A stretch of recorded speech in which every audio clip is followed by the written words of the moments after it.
Hello everyone, welcome back to my channel. आज के video में मैं आपको दिखाने वाली हूँ एक साड़ी रीयूज प्रोजेक्ट। और इस साड़ी रीयूज प्रोजेक्ट की खास बात ये है कि ये जो ड्रेस मैंने बनवाई है साड़ी से, इसको हम बहुत सारे तरीके से पहन सकते हैं। इससे हम बहुत सारे स्टाइल्स क्रिएट कर सकते हैं। तो चलिए शुरू करते हैं वीडियो को। ये साड़ी जो आप स्क्रीन पर देख रहे हैं, ये मेरी शादी की साड़ी है। इसका सेमी जॉर्जेट टाइप का मटेरियल है और एक सीक्वेंस का बॉर्डर भी इस साड़ी के ऊपर दिया गया है। अब क्योंकि इस तरीके की साड़ियाँ आउट ऑफ ट्रेंड है, इसलिए मैं इस साड़ी को अब नहीं पहनती थी। तो मैंने डिसाइड किया कि मैं इस साड़ी में से अपनी बेटी के लिए एक ड्रेस बनवाऊंगी, तो उसको भी मैंने दिखा दी थी साड़ी। तो हमने कुछ एक डिज़ाइन सोचे, हमने पिंटरेस्ट को सर्च किया, तो हमने कुछ डिज़ाइंस फाइनल किए जो कि ट्रेडिशनल होने के साथ साथ ट्रेंडी भी थे। और हमने एक पेपर पर भी एक छोटी सी रफ ड्राइंग बना ली थी और फिर हम पहुंचे अपने टेलर के पास। वहां पहुंचकर हमने अपना डिज़ाइन डिटेल में डिस्कस किया भैया के साथ, और काफ़ी टाइम लग गया हमें उस दिन डिज़ाइन डिस्कस करने में। और उसके बाद हमने फाइनल किया कि इस साड़ी में से हम बनवाएंगे एक स्कर्ट जो कि अम्ब्रेला कट में बनेगी, क्योंकि इस साड़ी के ऊपर जो प्रिंट है वो पूरे में ऑल ओवर एक जैसा प्रिंट है, इसलिए इसमें से अम्ब्रेला कट ड्रेस भी बहुत अच्छी लगेगी। और साथ में हम एक श्रग बनवाएंगे, या आप कह सकते हैं कि एक केप बनवाएंगे, जो कि काफ़ी ट्रेंड में है आजकल। और क्योंकि एक साड़ी से हम दो चीज़ें निकलवा सकते हैं, स्कर्ट और केप हम साड़ी से निकलवा रहे थे, इसलिए हमने ब्लाउज के लिए अलग से कपड़ा लिया। तो ब्लाउज के लिए हमें अलग से फैब्रिक लेना था। हम लोग पहुंचे गाजियाबाद के घंटाघर मार्केट में। यहाँ पर एक बहुत बड़ी शॉप है जहाँ पर आपको सारे स्क्रैच फैब्रिक मिल जाते हैं। बहुत ही ह्यूज वैरायटी है इनके यहाँ प्लेन फैब्रिक्स में भी, और उसके अलावा वीविंग और ब्रोकेड, चिकनकारी, बहुत सारे वैरायटी के फैब्रिक्स इनके यहाँ मिल जाते हैं। तो हम लोग वहाँ पर पहुंचे और हमें चाहिए था आइवरी कलर का एक चिकनकारी का फैब्रिक, जो इस ड्रेस के साथ कंट्रास्ट में जाए, यानी कि इस ड्रेस का मरूनिश रेड कलर है, तो आइवरी कलर इसके साथ बहुत अच्छा चलता है और आइवरी आजकल ट्रेंड में भी है। तो हमें चिकनकारी का आइवरी कलर का फैब्रिक चाहिए था। ये बता, अच्छा लग रहा है ये साड़ी पे जाएगा, बिल्कुल जाएगा साड़ी पे, अच्छा भी लगेगा बहुत। पूरा यही तो प्रिंट सीधा खोल के दिखाना भैया एक बार। ये बहुत सही है, अच्छा भी लग रहा है, तेरी पसंद का भी है। दिल आ गया मेरा खुदा गया। फॉर्चुनेटली जो पिक्चर हमारे माइंड में थी ब्लाउज की, जिस तरीके का फैब्रिक हमें चाहिए था चिकनकारी में आइवरी कलर में, वो फैब्रिक हमें हमारे बजट में ही मिल गया। तो हमने यहाँ से लिया 1 मीटर फैब्रिक ब्लाउज के लिए, और ये हमें कॉस्ट किया 350 रुपीज पर मीटर। तो बस फिर हमने टेलर को फैब्रिक वगैरह दिया और फिर हम घर आ गए। एक ही बार में ड्रेस की बहुत ही अच्छी फिटिंग आई थी। तो ये जो है इसकी स्कर्ट है, तो इसको हमने बनवाया है अम्ब्रेला कट में, और नीचे की तरफ ना हमने इसमें पीको करवाया है। नीचे से मुड़वाया नहीं है, हमने पीको करवाया है, और कॉटन की हमने इसके अंदर लाइनिंग लगवाई है। एंड ऊपर की तरफ, सामने की तरफ हमने इसमें पट्टी लगवाई है, एंड पीछे हमने इसमें इलास्टिक लगवाई है, जो कि पहनने में काफ़ी कंफर्टेबल रहती है। और इस साड़ी में जो भी बॉर्डर था सीक्वेंस वर्क वाला, वो काफ़ी आउटडेटेड था, और उसको लगवाने से ना एकदम ही क्लियर कट ऐसा दिखाई देता है कि ये ड्रेस हमने साड़ी से बनवाई है। तो हमने वो बॉर्डर रिमूव करवा दिया, वो हमने कहीं भी यूज़ नहीं किया। उसको मैं अपने कहीं DIY वगैरह में यूज़ कर लेती हूँ इस तरीके के बॉर्डर्स को। तो ये स्कर्ट हमारी काफ़ी अच्छे फ्लेयर में तैयार हो गई थी। तो साड़ी का जो फैब्रिक था उसमें से लगभग 3.5 से 4 मीटर फैब्रिक इस स्कर्ट को तैयार करने में चला गया।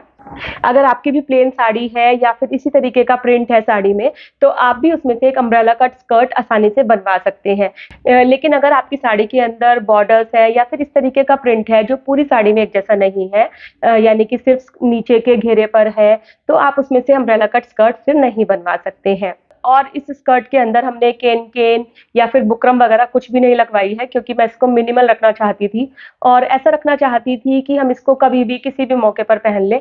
तो अगर हम केन केन वगैरह लगवा लेते हैं ना, तो फिर हम उसको कंफर्टेबली कैरी नहीं कर पाते हैं, काफ़ी हैवी हो जाती है स्कर्ट। इसलिए मैंने केन केन या बुकरम इसमें नीचे की तरफ कुछ भी नहीं लगवाई है। अब मैं आपको दिखाती हूँ साड़ी का ब्लाउज। तो ब्लाउज के लिए जो हमने चिकनकारी का फैब्रिक लिया था, उससे ये वाला ब्लाउज तैयार हुआ है, और ये हमने बनवाया है प्रिंसेस कट में।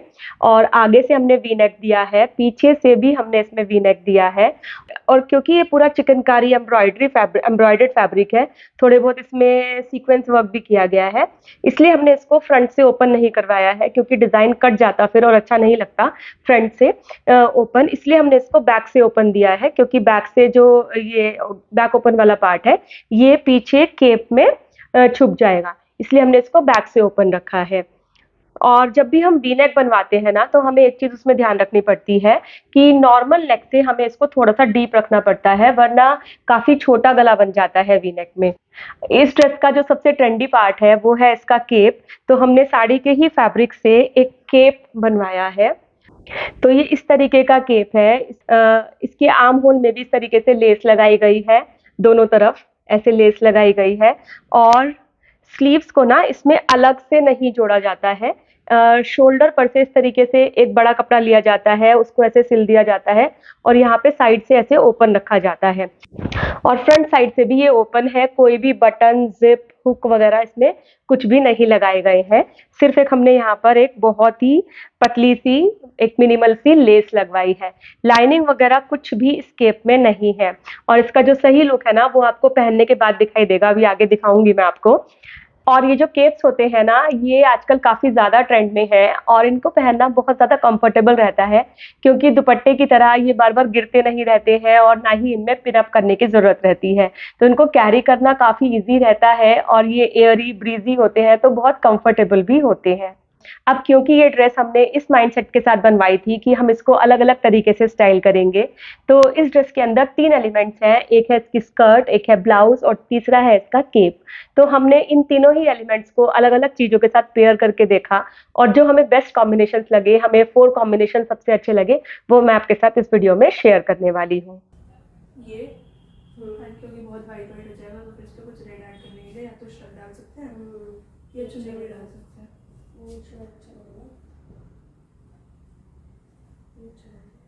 इस पे फिर सिल्वर ज्वेलरी। हाँ, ये वाली साड़ी स्कर्ट। पहनेगा? हाँ हाँ, बहुत चल रहा है आजकल साड़ी पहनना। हाँ? रणवीर सिंह लगूंगी। ये लहंगा, ठीक है, इसके ऊपर ये वाली साड़ी तू पहन के दिखाएगी, एंड ये ब्लाउज। लहंगे पे साड़ी कैसे बहुत अच्छी कैसे लगती है। होगा? लहंगे पे साड़ी ऐसे लगती है, या तो फिर ऐसे कर सकते हैं कि जैसे लहंगे पे ऐसे लहंगा पहनो। हाँ, ऐसे पेटीकोट की जगह लहंगा। हाँ, ये पहनो, हाँ हाँ, ये पहनो और फिर यहाँ पे प्लेट्स बना के लगाते हैं और फिर ऐसे करके कर लेते हैं। और तू जो है ना, इसको इस कुर्ते के साथ भी पहन सकती है, या मैं भी पहन सकती हूँ। मतलब ये कुर्ता ऐसे और फिर इसके नीचे ये शर्ट, ये लहंगा, है ना? अच्छा लगेगा, क्या कहती है? तो सबसे पहला लुक है ये इसका ओरिजिनल लुक। इसमें हमने ये जो साड़ी से स्कर्ट बनवाई है और केप बनवाया है, इसी को यूज़ किया है और साथ में ये चिकनकारी वाला ब्लाउज़ जो है वो हमने पेयर किया है। तो ये जो लुक है, ये फेस्टिवल्स के लिए, वेडिंग्स के लिए या फिर लेडी संगीत जैसे छोटे फंक्शंस के लिए एकदम अप्रोप्रिएट है। हम लोग एक शादी में गए थे, वहाँ भी लक्षिता ने, यानी कि मेरी बेटी ने, ये ड्रेस पहनी थी, तो काफ़ी अच्छी लगी थी इसके ऊपर ये ड्रेस और बहुत ही पसंद आया ये लुक मुझे।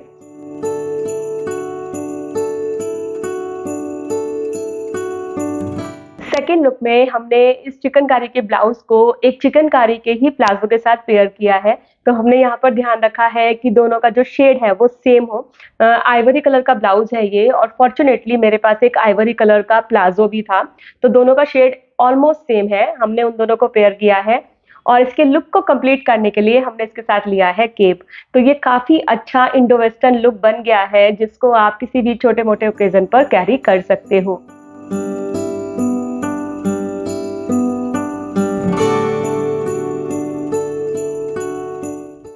थर्ड लुक के लिए हमने लिया है ये एक ब्लैक कलर का कुर्ता। ये मेरा एक कुर्ता सेट है, उसका कुर्ता है कि नेक लाइन पर गोटा पट्टी का वर्क किया हुआ है, साथ में दबके की भी एम्ब्रॉयडरी है और थोड़ा-सा रेड कलर का टच भी है, जिसके कारण ये स्कर्ट के साथ बहुत अच्छी तरीके से मैच हो रहा था और गोल्डन कलर भी इसको काफ़ी अच्छा कॉम्प्लीमेंट कर रहा था। तो हमने ये कुर्ता ले लिया और साथ में ये जो स्कर्ट हमने साड़ी से बनवाई है, ये ले ली और साथ में ले लिया दुपट्टे की जगह पर केप। तो काफ़ी अच्छा लुक इस कुर्ते और स्कर्ट से क्रिएट हो गया।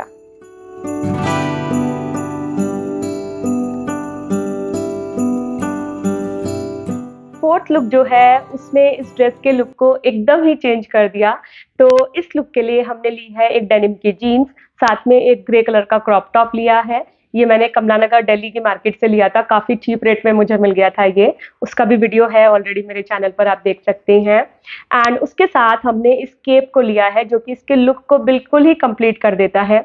और जब हम ये लुक्स क्रिएट कर रहे थे ना, तो उस समय मुझे ये थोड़ा-सा वियर्ड लग रहा था। मतलब मुझे लग रहा था कि शायद ये वाला लुक प्रैक्टिकल नहीं रहेगा, या फिर ये अच्छा नहीं लगेगा, या फिर ऐसा लगेगा कि मतलब कुछ भी हमने बहुत ही फोर्स्ड लुक लग रहा था कि हमने कहीं से भी कुछ भी उठा के पेयर कर दिया है।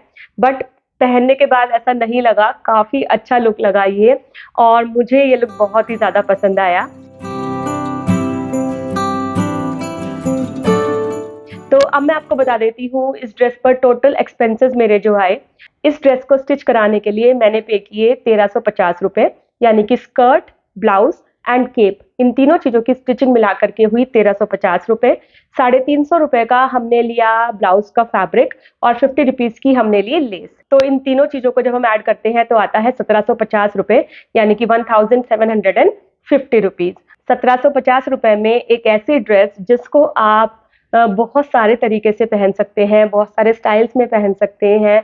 बहुत ही फ़ायदे का सौदा लगा मुझे तो, काफ़ी बजट फ्रेंडली लगा। और ये जो 4 लुक्स मैंने आपको दिखाए, इनमें से 4th वाला लुक जो था वो मेरा एब्सोल्यूट फेवरेट था, वो मुझे बहुत पसंद आया। आपको इन 4 लुक्स में से सबसे अच्छा कौन-सा लुक लगा और क्यों? कमेंट सेक्शन में ज़रूर बताइएगा। बहुत जल्द मिलते हैं नई वीडियो में। Thank you for watching and bye bye.